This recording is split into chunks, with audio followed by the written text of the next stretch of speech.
sejam bem-vindos a mais um vídeo do Chá das 8. Eu sei que já é o meu terceiro ou quarto fim de semana que eu deixo vídeo de sexta-feira pro sábado. Eu já tô quase mudando de vez. Brincadeiras à parte, gente. Eu não pude gravar essa semana porque eu estou um pouquinho doentinha. Não sei se vocês estão percebendo que perdi um pouquinho de peso, eu tô um pouquinho abatida. Mas eu vim aqui porque eu tava com muita saudade. E mesmo sendo difícil, eu não queria passar um fim de semana sem falar com vocês, que nós ficássemos 15 dias sem nos vermos, porque eu não quero que vocês aprendam a viver sem mim, porque eu não posso viver sem vocês. Bom, então vamos lá. Hoje nós vamos falar de um tema que vocês escolheram na segunda-feira no meu Instagram. Pra quem tá chegando aqui agora, toda segunda-feira no meu Instagram, Isis Model, eu coloco um questionário perguntando sobre o tema que vocês gostariam de ver na sexta-feira. Na verdade, esse vídeo era pra ser ontem, mas enfim. Na sexta-feira no canal. E o tema que vocês escolheram pra essa semana são 5 motivos para não morar na China. Eu já fiz um vídeo aqui falando sobre 5 motivos para morar na China. Vou deixar a tag aqui pra vocês assistirem também. E eu vim contar pra vocês 5 motivos pra você não morar na China, porque as pessoas ficam me acusando de defender a China. Não é que eu defenda. É que muitas vezes as pessoas têm uma imaginação muito fértil e veem uns vídeos na internet de sites tendenciosos e acham que a China é daquele jeito, que aquilo ali é verdade, e na verdade não é nada daquilo. E quando eu falo que não é, as pessoas ficam com raiva de mim. Às vezes as pessoas falam assim, não, mas é porque você é estrangeira, você viveu numa bolha. Gente, eu morei lá durante 10 anos, eu tenho amigos chineses de todas as classes sociais. Eu trabalhei na China, eu já vi pessoas sendo presas na China. Eu sei exatamente o que acontece lá. Eu não vivi numa bolha. E mesmo que eu tivesse vivido numa bolha, eu acho que eu ainda saberia mais que pessoas que nunca pisaram lá. Mas, né, enfim, a hipocrisia. Gente, vamos lá. Se você ainda não deu gostei nesse vídeo, eu só vou contar pra vocês esses 5 segredos quando vocês derem seu gostei aqui embaixo. Já deu? Muito obrigada. E se inscrevam no canal para vocês continuarem vendo vídeos como esse e apertem no sininho para ativarem as notificações e vocês ficarem por dentro de tudo que eu tô postando por aqui. Vocês estão vendo, né? Eu até doente tô vindo aqui para postar para vocês porque eu tenho compromisso. Então honrem esse compromisso comigo, deem gostei aqui embaixo porque eu mereço, sim ou não? Bom, pessoal, vamos lá. 5 motivos para você não morar na China. Para quem ainda não me conhece, eu tenho uma colinha aqui na minha mesa. Por que eu tenho memória de galinha? Porque depois que você tem filha, sua memória nunca mais é a mesma. Então eu deixo tudo anotadinho para poder facilitar a minha, a sua, a nossa vida, né? Bom, vamos lá. O primeiro motivo para você não morar na China é a poluição. Como muita gente sabe, a poluição é um grande problema na China. Estima-se que 30 milhões de pessoas morreram nos últimos 17 anos prematuramente por causa da poluição. E apesar do governo ter feito muito esforço e ter tomado uma série de medidas para poder diminuir essa poluição, conseguiram diminuir em 33%. Os níveis de poluição ainda são muito perigosos e muito alarmantes. A China não é mais o país que é líder em poluição. Na verdade, agora é a Índia, que também é um país industrial que tem crescido muito. Mas ainda assim os níveis são muito preocupantes. Existem cidades onde as pessoas ainda têm que sair de máscara, têm problemas respiratórios. Eles têm um aplicativozinho onde você pode ver, até no próprio aplicativo do iPhone, né, do tempo, mostra como está o nível de poluição naquele dia. E eles falam manter portas e janelas fechadas, pode sair de casa sem nenhum problema, está leve. Mas ainda assim não é em todas as cidades que isso acontece. Na minha cidade não era tão grave o problema como em Beijing, por exemplo, que vocês veem aqueles vídeos do céu totalmente cinza. A gente conseguia ver um céu azul muitas vezes durante o ano. Em 10 anos morando lá eu nunca usei máscara. E sinceramente poucas vezes o nível estava tão perigoso que você não podia nem sair na rua ou que você não podia ver o que estava na sua frente por causa da poluição. Ainda assim é algo que afeta diretamente a sua saúde. Você consegue perceber na pele, no cabelo também, né, claro. E é um item que vocês têm que realmente pensar se você estiver planejando se mudar para lá e pesquisar mais sobre esse assunto. O nosso próximo item a internet é bloqueada. Sim, a internet é censurada. Quando você chegar na China, você pegar seu iPhone e você tentar entrar no seu Facebook, tem mais notícias. Você não vai conseguir entrar no seu Facebook, nem no seu Instagram, nem no seu YouTube, nem no seu WhatsApp, nem no seu Pinterest, nem no seu iHeart. você não vai conseguir entrar nas suas mídias sociais. Na verdade, na China, eles têm as redes sociais próprias deles lá, o WeChat e o QQ. Eu já mostrei aqui pra vocês, vou deixar a tag do WeChat também mostrando como funciona e a infinidade de coisas que dá pra você fazer com ele. É um aplicativo realmente muito mais avançado do que os que nós usamos, né? Na verdade, é uma mistura de todos e muito mais. Eu vi que as pessoas estão começando a usar o pagamento com código QR, que é o Pix no Brasil, e a gente já usa isso na China mais de 5 anos, que a gente não via nem dinheiro físico mais lá, porque tudo era pago com dinheiro digital, né? Realmente lá isso é algo que é muito avançado e eu sei que é uma maneira do governo manter um controle, né, no que as pessoas estão gastando, no que elas estão fazendo, onde elas estão também.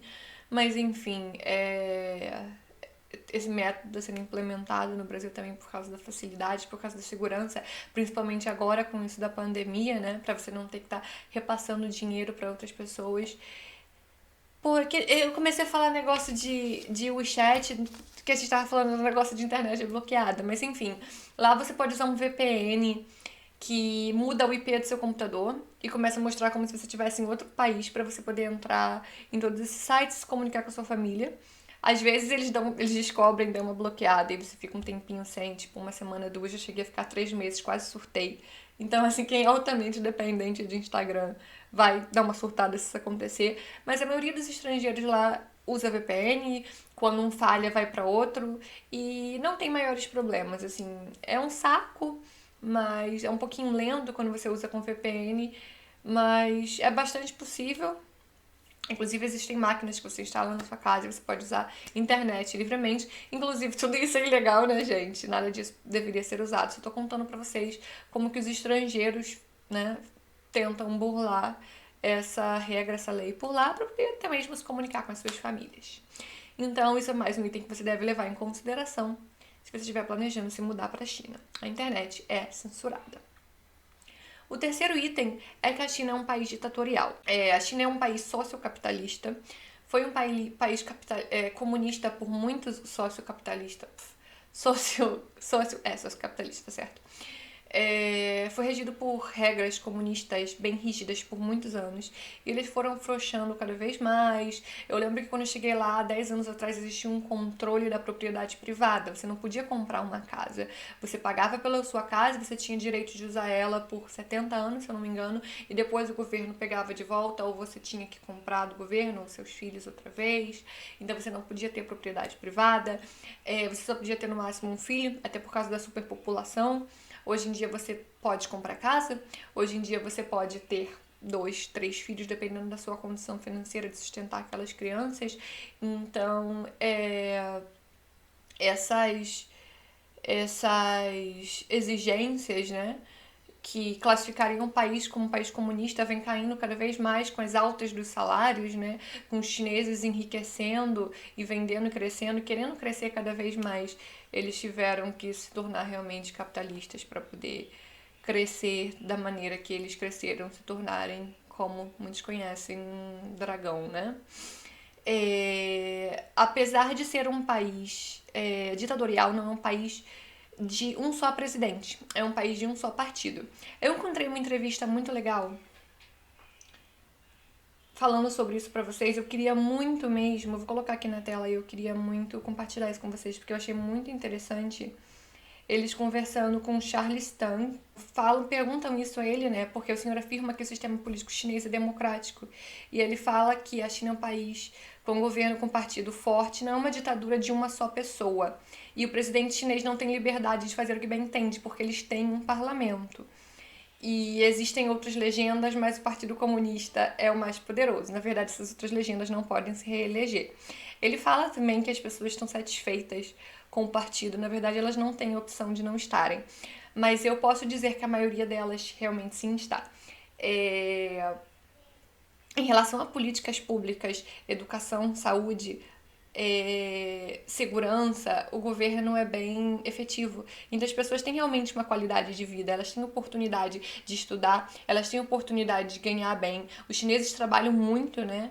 E eles realmente têm esse foco em crescer na vida, em ganhar muito dinheiro, porque lá é um país onde você realmente tem muitas oportunidades, porque é um país que está crescendo loucamente. Então, a maioria das pessoas está realmente satisfeita. Eles não têm liberdade para certas coisas, mas eles entendem que ter essa liberdade tiraria outras liberdades deles. E é isso que ele fala aqui nessa entrevista também, que ele fala, a Índia é quase tão populosa, é uma entrevista para a revista Exame, tá, gente? A Índia é quase tão populosa e tem um sistema democrático, se os chineses não querem ter mais liberdade. E ele fala, os chineses têm muita liberdade. Isso é evidente para quem vai à China. Logo se percebe que eles são felizes. Diferentemente do que acontece no Brasil, na China não é necessário viver cercado por grades ou dirigir carros blindados. Isso é ter liberdade, não é? Isso é algo que eu sempre comento. Longe de mim defender qualquer tipo de censura, pelo contrário, sou totalmente contra qualquer tipo de censura, mas na prática eu prefiro viver num país onde eu não tenha liberdade na internet, por exemplo, mas eu tenho liberdade de sair na rua a hora que eu quiser sem medo de voltar. Então, obviamente, eu sou totalmente contra qualquer tipo de censura vinda do governo, sou totalmente contra que venham me dizer o que eu quero falar, o que eu devo vestir, o que eu devo fazer. Porém, é muito mais complicado do que isso. E ele explica isso também na entrevista. Eu vou tentar deixar o link para vocês aqui embaixo, para quem quiser ler a entrevista completa, que a China é um país com mais de 1 bilhão de pessoas e é muito difícil ele fala que 57 etnias, é muito difícil. 1,3 bilhões de pessoas.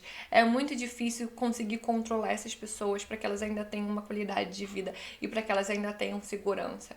Então é muito complicado falar, porque apesar de ser ruim, né, eles falam que é muito necessário. E eu não quero entrar nesse mérito de julgar, eu só vim trazer aqui para vocês os dois lados da moeda. Realmente existe censura, realmente falam-se em campos de concentração, realmente os jornalistas, a imprensa em geral, não podem falar nada contra o governo, nem nenhum cidadão. Porém, você pode fazer muitas coisas onde você não pode fazer num país como o Brasil, por exemplo. Obviamente, o ideal é que a gente tenha segurança e a gente tenha liberdade como países como o Canadá, como países como a Austrália, onde as pessoas têm qualidade de vida e têm liberdade de falar, de pensarem, de escrever o que elas quiserem. Mas, enfim, são 2 pontos a vocês considerarem na hora de vocês se mudarem para um país como a China, por exemplo. O quarto e penúltimo ponto é o custo de vida para estrangeiros. Bom, se você chegar na China e você não se importar em morar num lugar onde só tem chineses e frequentar lugares chineses, comer comida chinesa em restaurantes chineses, realmente você consegue viver gastando muito pouco.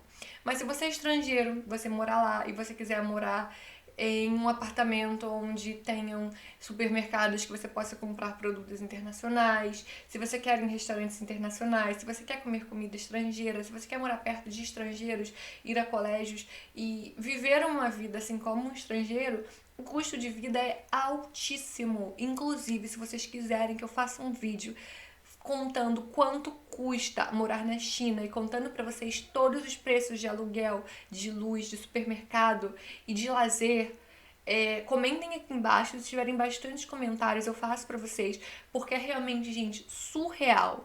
É assim, de você gastar $600 no supermercado pra uma compra de 20 dias. $600 hoje em dia são mais ou menos 3 mil reais, mais ou menos. Pra você, uma família de 2 pessoas e uma criança, e não dura pro mês inteiro. Então, assim, realmente, é muito caro. Você ir num restaurante, você vai gastar muito. Tudo bem que no Brasil também é muito caro, né? Você comer fora. Mas os preços lá, pra quem é estrangeiro, quem frequenta lugares estrangeiros, é absurdamente alto. Então é algo que você deve considerar, porque obviamente tem lugares de todos os preços. Se você for um estudante, por exemplo, tem aqueles barzinhos para estudantes que são mais baratos, tem restaurantes, Saizeria, que era um restaurante italiano que era super barato. Mas se você for um adulto e você for com a sua família e você quiser, você tem um nível de vida, né, de mediano a elevado, para você poder manter um nível de vida, você vai gastar bastante. Eu não, na verdade é uma comparação esdrúxula de se fazer, porque no Brasil é a mesma coisa, né? Se você quiser morar no Brasil e ter um nível de vida mediano alto, você vai gastar muito, mas tanto o Rio de Janeiro e São Paulo quanto Guangzhou, Shanghai e Hong Kong são consideradas cidades absurdamente caras, estão listas das cidades mais caras do mundo. Mas muitas pessoas acham que estar na China, morar na China é barato. Então eu acho que pode ser barato dependendo do nível de vida, do estilo de vida que você queira levar. Então façam uma boa pesquisa e considerem tudo isso. E o último ponto que eu tenho para falar é relacionado a valores também, que é sobre o preço do custo de saúde da educação privada na China. Vou falar primeiro dos hospitais. Você tem direito a usar os hospitais chineses, mesmo sendo estrangeiro, você pode chegar lá, pagar, e o custo é ridículo. Na verdade, os hospitais públicos são pagos, mas os valores são totalmente irrisórios. Você paga 3 RMB, 3 yuan chineses para uma consulta médica em alguns hospitais, o que custa R$1,50. Pode ser difícil porque algumas pessoas talvez não tenham, mas eu acho que a realidade da China é um pouco diferente da realidade do Brasil. A maioria das pessoas tem acesso à saúde por lá, são hospitais enormes. Alguns desses hospitais realmente funcionam muito bem, você pega seus exames através de máquina. Eu já fui várias vezes, eu já fui de ficar meia hora, ficar 7 horas no hospital. E eu, na verdade, não sou fã. Eu não tive boas experiências na maioria das vezes que eu fui. Então, nós começamos a pagar um seguro. Lá não existe o plano de saúde, mas existe o seu seguro de saúde que você paga anual. E os preços são, assim, absurdos, gente, absurdos. Você paga, assim, US$10.000 por ano por um seguro de saúde que você só pode usar em caso de emergência. Você não pode usar para fazer exames de rotina, você não pode tomar vacina, você não pode fazer absolutamente nada, sabe? Assim, é surreal, as opções são todas muito caras, a maioria deles você tem que pagar na hora e eles vão te reembolsar depois de muita burocracia. Então, isso era um grande problema pra mim, porque depois que a gente veio pra Espanha, a gente paga um plano de saúde que o preço é, sabe, muito barato. E a gente tem acesso a tudo. A gente, se precisar, pode ir no médico, pode fazer exame exatamente com o meu plano de saúde no Brasil. Realmente era muito difícil morar lá desse jeito. Você precisar ir no hospital, você ter que ir no hospital internacional porque você não confia no chinês. E porque você chega lá, já aconteceu comigo, eu cheguei no hospital e o médico falou que eu tava com tumor na cabeça e eu tava com sinusite, sabe? Eu já saí de lá chorando, desesperada, fui no médico internacional porque eu falei, dane-se dinheiro. Depois de alguém me falar uma coisa dessa, e você chega lá à noite e as consultas são absurdas, você sai de lá com uma conta de 3, 4, 5, 6 mil reais em 30 minutos que você ficou dentro do hospital. Se você não quiser pagar o seguro, que também é absurdo, muitos você tem que pagar de uma só vez. E sobre a educação também, os colégios, a maioria deles você tem que pagar anual. Não só os colégios, como a maioria dos serviços, academia, natação. Meu filho fazia natação quando a gente estava lá. E além dos valores serem surreais, você tem que pagar um ano. Aquelas escolinhas de estimulação para bebês, você tinha que pagar um ano também. E os valores eram assim, 9, 10 mil reais, 15 mil reais. E todos os chineses pagam. Então, assim, por mais que eu tentasse negociar, pagar a cada 3 meses, 6 meses, eles falam que não, porque os chineses frequentam e eles pagam sem nenhum problema. Minha academia eu sempre tinha que fazer o pagamento anual. Muitas vezes eles até deixam você fazer o pagamento mensal, mas é tipo absurdo, a metade do que você pagaria por um ano da academia. O valor dos colégios internacionais é ridículo, é bizarro. Os colégios chineses, para as crianças chinesas, né, gira em torno de R$1.500. Pelo menos era o que os nossos amigos, filhos dos nossos amigos estudavam, né? Logicamente existem colégios mais baratos, mas um colégio médio. E os colégios internacionais, o custo podia passar de US$30.000 o ano, que são o quê? R$200.000, fora o custo de uniforme, atividades extracurriculares, material, ônibus do colégio, era assim, os valores são realmente surreais. Isso foi um motivo que fez com que a gente pensasse em se mudar da China, porque o Noah vai começar a estudar em breve, e além dos valores além dos valores serem absurdos, não eram colégios que têm tradição e que realmente valem a pena você investir tudo isso na educação do seu filho, e ele vai carregar aquilo pelo resto da vida dele, né? Não vai garantir a entrada dele em uma grande universidade ou nada do tipo. É apenas um colégio bom, internacional, na China.